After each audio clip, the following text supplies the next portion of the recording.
बच्चों स्टार्ट करते हैं very important order group 17 elements के लिए। तो सबसे पहले मैंने लिखा है कि जनरल कैरेक्टरिस्टिक्स, इसमें देखते हैं पहला ए है आयोनाइजेशन एंथैल्पी। तो इसमें आयोनाइजेशन एंथैल्पी हेलोजन में F greater than Cl greater than Br greater than I, ये डिपेंड करता है 1 साइज पर। नेक्स्ट देखते हैं इलेक्ट्रॉन गेन एंथैल्पी, बहुत इंपॉर्टेंट है, कई बार इस पर क्वेश्चन पुटअप होते रहे हैं। इसमें fluorine greater than bromine greater than iodine. तो क्लोरीन को याद रखेंगे, क्लोरीन ग्रेटर देन फ्लोरीन। ऐसा क्या हुआ कि ये फ्लोरीन की इलेक्ट्रॉन गेन एंथैल्पी कम है, तो उसके लिए हमेशा याद रखेंगे electron electron repulsion, electron electron repulsion in 2p orbital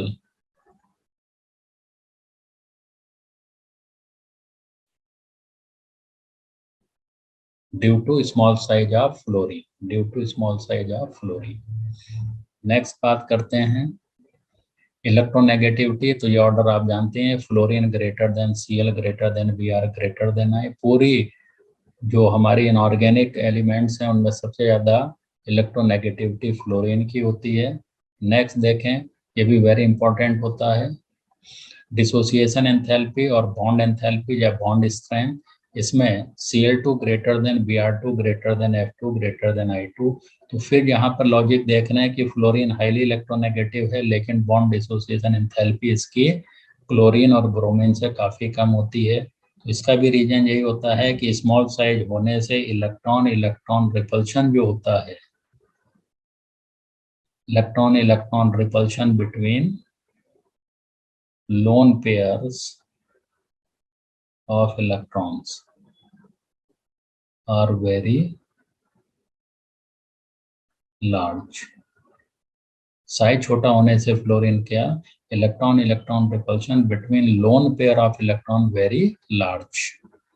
अब इसी में फर्दर आप देखेंगे ऑक्सीडाइजिंग पावर, ये भी क्वेश्चन बहुत बार आया हुआ है। ये ऑर्डर आपको बिल्कुल उंगलियों पे याद होने चाहिए। सबसे ज्यादा जो ऑक्सीडाइजिंग पावर लिए हुए है वो है आपका फ्लोरीन, ये क्वेश्चन भी बहुत बार आया हुआ है। Fluorine greater than chlorine greater than bromine greater than iodine. तो ये आपको हमेशा याद रखना है। नेक्स्ट देखते हैं हम लोग हाइड्राइड्स। इसी ग्रुप में हम लोग देखेंगे HF, HCl, HBr, HI, these are the hydrides of group 17 elements. इसमें कई सारे ऑर्डर आप लोगों को याद रखने हैं।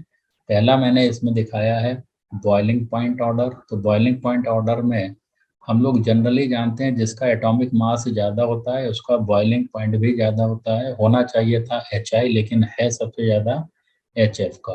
तो ऑर्डर आपको याद रखना है HF greater than HI greater than HCl greater than HBr greater than HCl। ठीक है, तो जल्दी जल्दी में कुछ आगे पीछे ना हो तो आप लोग इस ऑर्डर को जरा याद रखेंगे। सबसे ज्यादा HF greater than HI greater than HBr greater than HCl। तो रीजन क्या है कि HF सबसे ज्यादा है, और इसका रीजन है ड्यू टू हाइड्रोजन बॉन्ड, ये हाइड्रोजन बॉन्ड फॉर्म करता है, इसीलिए बॉइलिंग पॉइंट इसका ज्यादा है। नेक्स्ट बात करते हैं एसिडिक स्ट्रेंथ की। सबसे ज़्यादा एसिडिक स्ट्रेंथ किसकी होगी, जो जितना इजीली H+ आयन रिलीज करेगा वो कौन करेगा, जिसका साइज बड़ा होगा।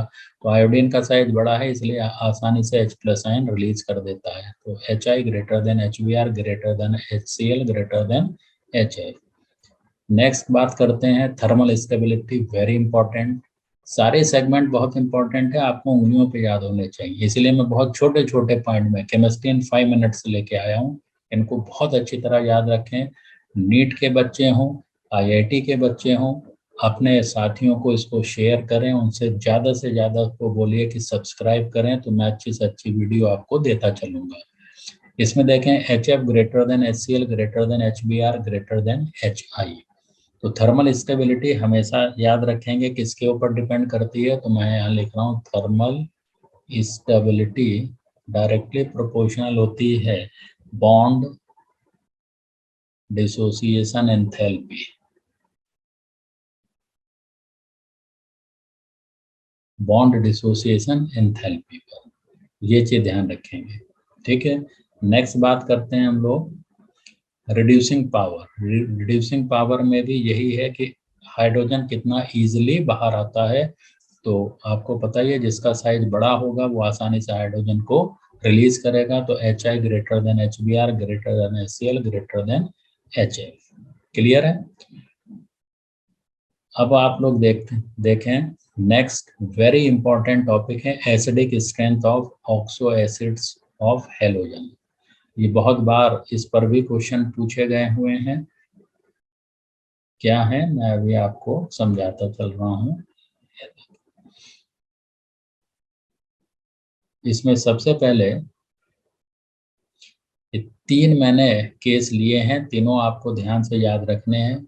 HOF, HOCl, HOBr, HOI। आप लोग देख रहे हैं डिक्रीजिंग ऑर्डर है। Similarly HClO4 greater than HClO3 greater than HClO2 greater than HClO, these are the oxo acids. तो ये तीनों ऑर्डर आपको बहुत अच्छी तरह उंगलियों पे याद होने चाहिए। यहाँ पर क्लोरीन, ब्रोमीन, आयोडीन। अब यहाँ पर ध्यान क्या रखना है आप लोगों को, पहली चीज ऑक्सो एसिड जो है वो फ्लोरीन, केवल और केवल फ्लोरीन जो है वो one and only one HOF oxo acids बनाता है, और उसका मेन रीजन है हाई इलेक्ट्रोनेगेटिविटी और स्मॉल साइज। बाकी जो अदर हेलोजेंस हैं वो सेवरल टाइप के ऑक्सो एसिड्स फॉर्म करते हैं। यहाँ पर आप देखें ये ऑर्डर ऐसा क्यों लिखा हुआ, सब जगह क्लोरीन है, तो यहाँ ऑक्सीडेशन स्टेट आप चेक कर लें, तो यहाँ ऑक्सीडेशन स्टेट +7 है। यहाँ पर आप देखेंगे +5 है, यहाँ देखेंगे तो +3 आएगी, और यहाँ देखेंगे तो Cl की +1 आएगी। क्लोरीन की ऑक्सीडेशन स्टेट आ गई है। तो सबसे ज्यादा ऑक्सीडेशन स्टेट जिसकी इसमें दिखाई देगी वही मोर एसिडिक इन नेचर होता है। यदि क्लोरीन, ब्रोमीन, आयोडीन का फंक्शन ले लें तो जो ज्यादा इलेक्ट्रोनेगेटिव होगा वही आपका मोर एसिडिक इन नेचर होगा। तो यहाँ Cl सबसे ज्यादा, Br उससे कम, I सबसे कम है। फिर एक चीज और मैं बता दूं, इसमें आप लोगों को इनके नाम जरूर याद होने चाहिए। तो जैसे मैंने यहाँ लिखा कि HClO4 है, तो HClO4 का नाम पर क्लोरिक एसिड होता है। HClO3 है आपका क्लोरिक एसिड है। ये क्लोरिक नाम जरूर याद हो इनके जिसको मैं समझा रहा हूँ। HClO2 की बात करें तो ये हो गया क्लोरस। HCl4Cl3 ऐसे क्लोरस एसिड हो गया। और HClO की बात करें तो ये हाइपोक्लोरस एसिड। ये चीज आपको अच्छी तरह पता होनी चाहिए। इसी में एक चीज और ध्यान रखेंगे, कई बार जैसे ये सबसे ज्यादा आपका एसिडिक इन नेचर है तो हम इसको कहेंगे इसका मिनिमम pKa वैल्यू होगी,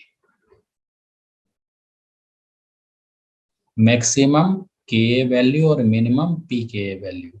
और इसकी बात करेंगे तो इसको हम कहेंगे ये मैक्सिमम pKa वैल्यू। कई बार इस टाइप से भी क्वेश्चन आ जाता है, तो इसको आप हमेशा ध्यान रखें। हेलो बच्चों, आज स्टार्ट कर रहा हूं मैं इंटर हेलोजन कंपाउंड्स। ये भी उतना ही इम्पोर्टेंट टॉपिक है। तो इंटर हेलोजन कंपाउंड को हम लोग देखते हैं। सबसे पहले जनरल फार्मूला क्या है, X(X'(N). ये X डैश कर दिया मैंने, X(X'(N), where N है 1, 3, 5, 7। These are the oxidation state of halogen। यहाँ पर जो X है, जो सिंपल X है, ये X डैश है, इसको मैं लिखता हूँ मोटू, और X डैश को लिखता हूँ छोटू। छोटू और मोटू का मतलब इनके साइज से है। हमेशा याद रखें, पहला जो बड़ा हेलोजन एटम होगा वो उसको पहले लिखेंगे और उसके पीछे छोटा वाला। तो X dash is more electronegative than X। All inter halogen compounds are strong oxidising agent. हमेशा याद रखेंगे these are strong oxidising agent. ये भी क्वेश्चन कई बार पूछा गया है। अब इसी में हम लोग टाइप के बारे में देखते हैं। तो टाइप में सबसे पहले एक्स एक्स डैश, ये एक्स एक्स डैश ऐसा कर देता हूँ। इसमें एग्जांपल आप देख रहे हैं CLF VRF डी, एफ पहले नहीं होगा, पहले बड़ा वाला उसके पीछे छोटा वाला। स्ट्रक्चर की यदि मैं बात करूं तो यहाँ पर आप स्ट्रक्चर देखेंगे, यहाँ लिखा मैंने एक्स, ये एक्स डैश है, ये इसके सराउंडिंग हो गया, और 3 आपके लोन पेयर आ गए, 1 2 3। आउटर मोस्ट में 7 होते हैं, 6 आपके इलेक्ट्रॉन ये हो गए, 7 एक्स डैश के साथ शेयरिंग कर रहा है। तो यहाँ आप देख सकते हैं कि बॉन्ड पेयर आपका 1 है, लोन पेयर आपके 3 हैं, इन दोनों का सम हो गया 4, और 4 का मीनिंग है कि हाइब्रिड स्टेट आपकी sp3, क्योंकि लोन पेयर रिपल्सन होने से ये आपको लीनियर शेप दे रहा है, तो यहीं पर मैं लिख रहा हूँ ये लीनियर शेप होती है। नेक्स्ट है आपका एक्स एक्स डैश 3, इसमें example ClF3 BrF3 IF3 so on. इस टेक्सचर की बात करता हूँ मैं, तो यहाँ पर आप देख सकते हैं ये एक्स है, और ये इसके सराउंडिंग 3 एक्स डैश आ गए, ये हल्का सा टर्न किए हुए होता है, इसका ऐसे पूरा स्ट्रेट नहीं होता, और यहाँ 2 लोन पेयर आपके आ गए, उसी वजह से थोड़ा सा बेंट होता है। यहाँ पर आप देख सकते हैं बॉन्ड पेयर हैं आपके 3, लोन पेयर हैं 2, टोटल सम हो गया 5, 5 का मतलब sp3d, और जो इसकी शेप है वो आ गई आपकी बेंट टी।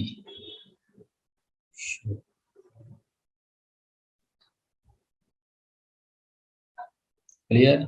और जैसे मैंने बताया कि कोई भी इसमें से एग्जाम्पल ले लीजिए, निकालने का मेथड वही है कि वैलेंस इलेक्ट्रॉन का सम डिवाइडेड बाय 2 और डिवाइडेड बाय 8, रिमाइंडर यदि आता है तो उसे 2 से डिवाइड करें, तो ये सारी कंडीशन आपको पता चलती जाएंगी, जो मैं पहले ही समझा चुका हूँ। नेक्स्ट देखते हैं हम लोग एक्स एक्स डैश 5 में example ClF5 BrF5 IF5। Structure की बात जहां तक है तो फटाफट स्ट्रक्चर चेक कर लेते हैं इसका। ये देखिए एक्स और इसके सराउंडिंग 5, 1 2 3 4 5, ये आपका स्ट्रक्चर हो गया, और एक लोन पेयर हो गया यहाँ आपका ये bond pair, 5 lone pair 1, total 6,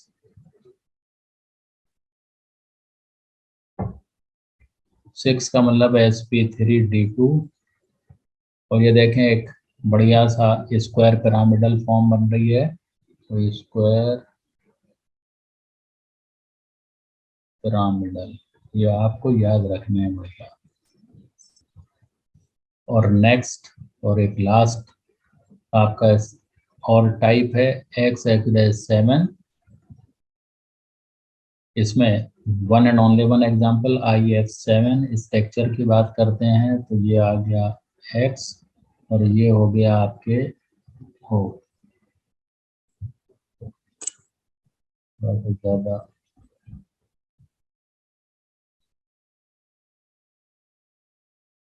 one 2 3 4 5 6 7 x dash, कोई भी इस पे लोन पेयर आपको नहीं दिखाई देगा, सारे बॉन्ड पेयर हैं। तो bond pair 7, lone pair 0, total 7, 7 का मतलब है sp3d3। शेप इसकी pentagonal bi pyramidal. Direct hit, इस पे क्वेश्चन आए हुए हैं, आपको ये सारे शेप अच्छे से पता होने चाहिए। मिलते हैं हम लोग नेक्स्ट वीडियो में। Thank you so much.